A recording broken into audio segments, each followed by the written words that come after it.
ಇಷ್ಟು ದಿನ ಮಾಡಿದ್ದು ನಾಟಕ ಪದೇ ಪದೇ ಹೇಳ್ತಾ ಇದ್ದಿದ್ದು ಯಾಕೆಂದ್ರೆ ಅದು ಗೊತ್ತಾಗ್ತಾ ಇತ್ತು ಕ್ಲಿಯರ್ ಪಿಕ್ಚರು. ಕೆಲವು ಕಡೆಗಳಲ್ಲಿ ಬೆನ್ನು ಕಾಣಿಸ್ಕೊಳ್ತಾ ಇತ್ತು, ಕೆಲವು ಕಡೆಗಳಲ್ಲಿ ಆರಾಮಾಗಿ ವಾಕ್ ಮಾಡ್ತಾ ಇದ್ದಿದ್ದು, ಕೆಲವು ಕಡೆಗಳಲ್ಲಿ ಮಾತ್ರ ಕ್ಯಾಮ್ರಾ ಕಂಡ ತಕ್ಷಣ ಬೆನ್ನು ಹಿಡ್ಕೊಳ್ಳುವಂಥ ಕೆಲಸ, ಕುಂಟುವಂಥ ಕೆಲಸ ಇವೆಲ್ಲ ಆಗಬೇಕಾದ್ರೆ ಅನುಮಾನಗಳಿತ್ತು. ಚಿತ್ರದ ಶೂಟಿಂಗಲ್ಲಿ ಬೆನ್ನು ಇರಲ್ಲ, ಆದರೆ ಈ ಸಂದರ್ಭದಲ್ಲಿ ಬೆನ್ನು ಅನ್ನುವಂಥ ಪ್ರಶ್ನೆಗಳು ಬಂದಿತ್ತು. ಅದಕ್ಕೆ ಏನೇನೋ ಸರ್ಕಸ್ಗಳನ್ನು ಮಾಡಿ ಏನೇನೋ ಮಾಡಿದ್ರು ಅವ್ರ ಜೊತೆಗಿರುವಂಥವ್ರು. ಇರಲಿ, ಈಗ ಸದ್ಯಕ್ಕೆ ಒಂದಿಷ್ಟು ಸಮಸ್ಯೆಗಳು ಕಾಡುತ್ತೆ ಅವರಿಗೆ. ಯಾವ ರೀತಿಯಾದಂಥ ಸಮಸ್ಯೆಗಳು, ಏನೆಲ್ಲ ಬೆಳವಣಿಗೆಗಳಾಗಿದೆ ಈಗ ದರ್ಶನ್ ಅವ್ರಿಗೆ ನೋಡಿ. ಕೊಲೆ ಆರೋಪಿ ದರ್ಶನ್ಗೆ ಮತ್ತೊಂದು ಸಂಕಷ್ಟ. ಆರೋಪಿ ದರ್ಶನ್ಗೆ ಬೆನ್ನು ನೋವು ಮಾಯ, ಫಿಸಿಯೋಥೆರಪಿ ಬೇಡ ಅಂತಿರೋ ವೈದ್ಯರು. ಚಿತ್ರದುರ್ಗದ ರೇಣುಕಾಸ್ವಾಮಿ ಕೊಲೆ ಆರೋಪಿ ದರ್ಶನ್ಗೆ ಒಂದರ ಮೇಲೊಂದು ಸಮಸ್ಯೆಗಳ ಸರಮಾಲೆಯೇ ಎದುರಾಗ್ತಾ ಇದೆ. ಈಗಾಗಲೇ ದರ್ಶನ್ ಮನೆಯಲ್ಲಿ ಪತ್ತೆಯಾದ 82 ಲಕ್ಷ ರೂಪಾಯಿ ಹಣವನ್ನ ಐಟಿ ಅಧಿಕಾರಿಗಳು ಸೀಸ್ ಮಾಡಿದ್ದಾರೆ. ಅಲ್ಲದೆ ಈ ಹಣವನ್ನ ರೇಣುಕಾಸ್ವಾಮಿ ಕೊಲೆಯ ಸಾಕ್ಷ್ಯ ನಾಶಕ್ಕೆ ಬಳಕೆ ಮಾಡೋಕೆ ಮನೆಯಲ್ಲಿ ಇಟ್ಕೊಂಡಿದ್ರು ಅಂತ ಐಟಿ ಅಧಿಕಾರಿಗಳು ಆರೋಪಿಸಿದ್ದಾರೆ. ಈ ಮಧ್ಯೆ ಆರೋಪಿ ದರ್ಶನ್ಗೆ ಮತ್ತೊಂದು ಸಂಕಷ್ಟ ಎದುರಾಗಿದೆ. ರೇಣುಕಾಸ್ವಾಮಿ ಕೊಲೆ ಪ್ರಕರಣದ 2ನೇ ಆರೋಪಿ ದರ್ಶನ್ಗೆ ಬೆನ್ನು ನೋವು ಮಾಯ ಆಗೇ ಬಿಡ್ತಾ ಅನ್ನೋ ಕುತೂಹಲ ಮೂಡಿದೆ. ದರ್ಶನ್ ಬೆನ್ನು ನೋವಿಗೆ ಫಿಸಿಯೋಥೆರಪಿ ಬೇಕಿಲ್ಲ ಅಂತ ಸಿವಿ ರಾಮನ್ ಆಸ್ಪತ್ರೆ ವೈದ್ಯರ ತಂಡದಿಂದ ಜೈಲಧಿಕಾರಿಗಳಿಗೆ ವರದಿ ಕೊಡಲಾಗಿದೆ ಎಂಬ ಮಾಹಿತಿ ಮೂಲಗಳಿಂದ ತಿಳಿದು ಬಂದಿದೆ.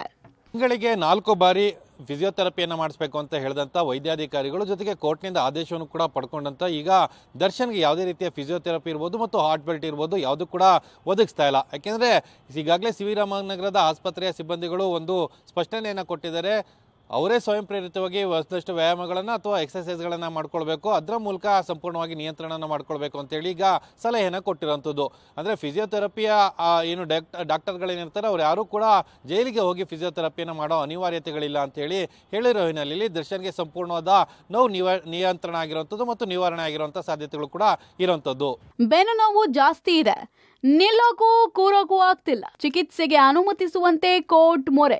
ದರ್ಶನ್ಗೆ ಫಿಸಿಯೋ ಅವಶ್ಯಕತೆ ಇಲ್ಲ ಅಂತಿರೋ ವೈದ್ಯರು. ದರ್ಶನ್ ರೇಣುಕಾಸ್ವಾಮಿ ಪ್ರಕರಣದಲ್ಲಿ ಮೊದಲ ಬಾರಿಗೆ ಜೈಲು ಸೇರಿದ್ದಾಗ ಇದೇ ವಿಷಯದಲ್ಲಿ ಜಾಮೀನು ಪಡೆದಿದ್ರು. ಬೆನ್ನು ನೋವು ಜಾಸ್ತಿ ಇದೆ, ನಿಲ್ಲೋಕಾಗ್ತಿಲ್ಲ, ಕೂರೋಕಾಗ್ತಿಲ್ಲ, ಚಿಕಿತ್ಸೆಗೆ ಅವಕಾಶ ಕೊಡಿ ಅಂತ ಕೋರ್ಟ್ ಮೊರೆ ಹೋಗಿದ್ರು. ಕೋರ್ಟ್ ಮೊದಲಿಗೆ ಮೆಡಿಕಲ್ ಬೇಲ್ ಮಂಜೂರು ಮಾಡಿತ್ತು. 2ನೇ ಬಾರಿ ದರ್ಶನ್ ಪರಪ್ಪನಗ್ರಹಾರ ಸೇರಿದಾಗ್ಲೂ ದರ್ಶನ್ ಅದೇ ಸಮಸ್ಯೆ ಹೇಳಿದ್ರು. ಆದ್ರೆ ಜಾಮೀನಿಗೆ ಒಪ್ಪದ ಕೋರ್ಟ್ ಜೈಲಲ್ಲೇ ಚಿಕಿತ್ಸೆ ಪಡೆಯೋಕೆ ಅನುಮತಿ ನೀಡಿತ್ತು. ಕೋರ್ಟ್ ಆದೇಶದಂತೆ 4 ವೈದ್ಯರ ತಂಡದಿಂದ ಫಿಸಿಯೋ ಮಾಡಲಾಗ್ತಿತ್ತು. ವಾರಕ್ಕೆ 2 ಅಥವಾ 3 ಬಾರಿ ಫಿಸಿಯೋಥೆರಪಿ ಮಾಡಲಾಗ್ತಿತ್ತು. ತಪಾಸಣೆ ಬಳಿಕ ವರದಿ ಸಲ್ಲಿಕೆ ಮಾಡಿರುವ ವೈದ್ಯರ ತಂಡ ದರ್ಶನ್ಗೆ ಫಿಸಿಯೋ ಅವಶ್ಯಕತೆ ಇಲ್ಲ ಅಂತ ಹೇಳಿದ್ರಂತೆ.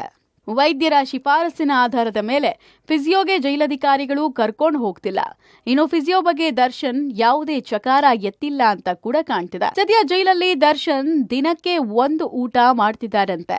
ಇನ್ನೂ 2ನೇ ಬಾರಿ ಜೈಲು ಸೇರಿದ ಬಳಿಕ 10 ರಿಂದ 12 ಕೆಜಿ ತೂಕ ಕಳ್ಕೊಂಡಿದ್ದಾರೆ. ಇದು ಸಹಜವಾಗಿ ಬೆನ್ನು ನೋವು ಶಮನವಾಗಿರುವ ಸಾಧ್ಯತೆ ಇದೆ ಅಂತ ಜೈಲಧಿಕಾರಿ ಮೂಲಗಳು ತಿಳಿಸಿದೆ. ಜೈಲಲ್ಲಿ ಸಿಗ್ತಿಲ್ಲ ಕೇಬಲ್ ಚಾನೆಲ್, ಬರೀ ಚಂದನ ಚಾನೆಲ್ ಅಷ್ಟೇ ಲಭ್ಯ. ಕೇಬಲ್ ಕನೆಕ್ಷನ್ಗೆ ಕೈದಿಗಳ ಪ್ರತಿಭಟನೆ. ಇನ್ನು ಪರಪ್ಪನಗ್ರಹಾರ ಪೊಲೀಸರಿಗೆ ದಿನಕ್ಕೊಂದು ತಲೆನೋವು ಎದುರಾಗ್ತಾನೆ ಇದೆ. ಇತ್ತೀಚೆಗಷ್ಟೇ ಜೈಲಲ್ಲಿ ಕೈದಿಗಳ ವಿಲಾಸಿ ಜೀವನದ ವಿಡಿಯೋಗಳು ಸಾಮಾಜಿಕ ಜಾಲತಾಣದಲ್ಲಿ ಹರಿದಾಡಿದ್ವು. ಜೈಲಿನ ಬ್ಯಾರಕ್ಗಳಲ್ಲಿ ಕೈದಿಗಳು ಡ್ಯಾನ್ಸ್ ಮಾಡ್ತಾ ಎಣ್ಣೆ ಪಾರ್ಟಿ ಮಾಡಿದ್ದ ಸುದ್ದಿ ಸಾಕಷ್ಟು ಸಂಚಲನ ಮೂಡಿಸಿತ್ತು. ರೇಪಿಸ್ಟ್ ಉಮೇಶ್ ರೆಡ್ಡಿ, ಶಂಕಿತ ಉಗ್ರ, ಗೋಲ್ಡ್ ಸ್ಮಗ್ಲಿಂಗ್ ಪ್ರಕರಣದ ಆರೋಪಿ ಎಲ್ಲರೂ ಜೈಲಲ್ಲಿ ವಿಲಾಸಿ ಜೀವನ ನಡೆಸುತ್ತಿದ್ದಾರೆ ಅಂತ ಆಕ್ರೋಶ ಕೂಡ ವ್ಯಕ್ತವಾಗಿತ್ತು. ಇದೀಗ ಜೈಲಲ್ಲಿರುವ ಕೈದಿಗಳು ಪೊಲೀಸರ ಬಳಿ ದಿನಕ್ಕೊಂದು ಬೇಡಿಕೆ ಇಡ್ತಿದ್ದಾರೆ. ಬೀಡಿ, ಸಿಗರೇಟ್ ಬಳಿಕ ಟಿವಿಗೆ ಕೇಬಲ್ ಕನೆಕ್ಷನ್ ಕೊಡುವಂತೆ ಬೇಡಿಕೆ ಇಟ್ಟು ಪ್ರತಿಭಟನೆ ನಡೆಸಿದ್ದಾರೆ. ಜೈಲಲ್ಲಿ ದೂರದರ್ಶನ ನೋಡೋಕಷ್ಟೇ ಅವಕಾಶ ಕೊಡಲಾಗಿದೆ. ಇದರಿಂದ ಬೇಸತ್ತ ಕೈದಿಗಳು ಕೇಬಲ್ ಕನೆಕ್ಷನ್ಗೆ ಆಗ್ರಹಿಸಿ ಪ್ರತಿಭಟನೆ ನಡೆಸಿದ್ದಾರೆ. ಪ್ರತಿದಿನವೂ ಪ್ರತಿಭಟನೆ ಮಾಡ್ತಾ ಇರುವಂತಹ ಆರೋಪಿಗಳು ಇವಾಗ ಟಿವಿಗಾಗಿ ಮೊರೆಯನ್ನು ಇಟ್ಟಿರುವಂಥದ್ದು. ಈಗಾಗಲೇ ಟಿವಿ ಇದೆ, ಆದರೆ ಟಿವಿಗೆ ಕೇಬಲ್ ಕನೆಕ್ಷನ್ ಅನ್ನ ಸಂಪೂರ್ಣವಾಗಿ ಕಿತ್ತಾಕುವಂತ ಕೆಲಸವನ್ನ ಈಗಾಗಲೇ ಜೈಲಧಿಕಾರಿಗಳು ಮಾಡಿದ್ದಾರೆ. ಆದರೆ ಜೈಲಧಿಕಾರಿಗಳ ಒಂದು ವಿಚಾರ ಅಂದರೆ ಜೈಲಿನಲ್ಲಿ ಟಿವಿಗಳನ್ನು ಒದಗಿಸಬೇಕು ಅಂತ ಹೇಳಿದ್ದಾರೆ, ಆದರೆ ಕೇಬಲ್ ಟಿವಿಯನ್ನೇ ಒದಗಿಸಬೇಕು ಅಂತ ಹೇಳಿ ಎಲ್ಲೂ ಕೂಡ ಇಲ್ಲ. ಆ ಹಿನ್ನೆಲೆಯಲ್ಲಿ ನಾವು ಜೈಲಿನ ಅಲ್ಲಿ ಇರುವಂಥ ಎಲ್ಲ ಖಾಸಗಿ ಚಾನೆಲ್ಗಳೇನಿತ್ತು ಅದನ್ನ ತೆಗೆದುಹಾಕುವಂಥ ಕೆಲಸಗಳನ್ನ ಕೂಡ ಮಾಡಿದ್ದೀವಿ ಅಂತೇಳಿ ಈಗ ಹೇಳ್ತಾ ಇರುವಂಥದ್ದು. ಜೈಲಿನಲ್ಲಿ ಮಾದಕ ವಸ್ತುಗಳು ಪತ್ತೆ, ಪರಪ್ಪನಗ್ರಹಾರ ಜೈಲು ವಾರ್ಡನ್ ಅರೆಸ್ಟ್. ಈ ಮಧ್ಯೆ ಸಿಗರೆಟ್ ಹಾಗೂ ನಿಷೇಧಿತ ಮಾದಕ ವಸ್ತುಗಳು ಪತ್ತೆಯಾದ ಹಿನ್ನೆಲೆಯಲ್ಲಿ ಪರಪ್ಪನಗ್ರಹಾರ ಜೈಲು ವಾರ್ಡನ್ ಅನ್ನ ಬಂಧಿಸಲಾಗಿದೆ.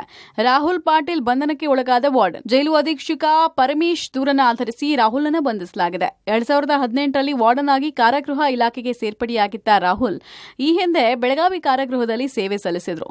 ಪ್ರಸಕ್ತ ವರ್ಷದ ಜೂನ್ 29ರಿಂದ ಪರಪ್ಪನಗ್ರಹಾರ ಜೈಲಲ್ಲಿ ವಾರ್ಡನ್ ಆಗಿ ಕೆಲಸ ಮಾಡ್ತಾ ಇದ್ರು. ಎಂದಿನಂತೆ ಕರ್ತವ್ಯ ನಿರ್ವಹಿಸ್ತಾ ಇದ್ದ ರಾಹುಲ್ ಶುಕ್ರವಾರ ಸಂಜೆ 6:50ರ ಸುಮಾರಿಗೆ ಮಹಾದ್ವಾರದ ಬಳಿ ತಪಾಸಣೆಗೆ ಬಂದಿದ್ರು.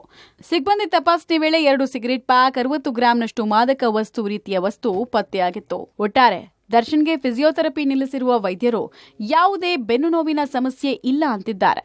ಮತ್ತೊಂದು ಕಡೆ ವಿವಿಧ ಬೇಡಿಕೆಗಾಗಿ ಆಗ್ರಹಿಸಿ ಪರಪ್ಪನಗ್ರಹಾರ ಕೈದಿಗಳು ಪ್ರತಿಭಟನೆ ನಡೆಸುತ್ತಿದ್ದಾರೆ. Crime bureau, public TV.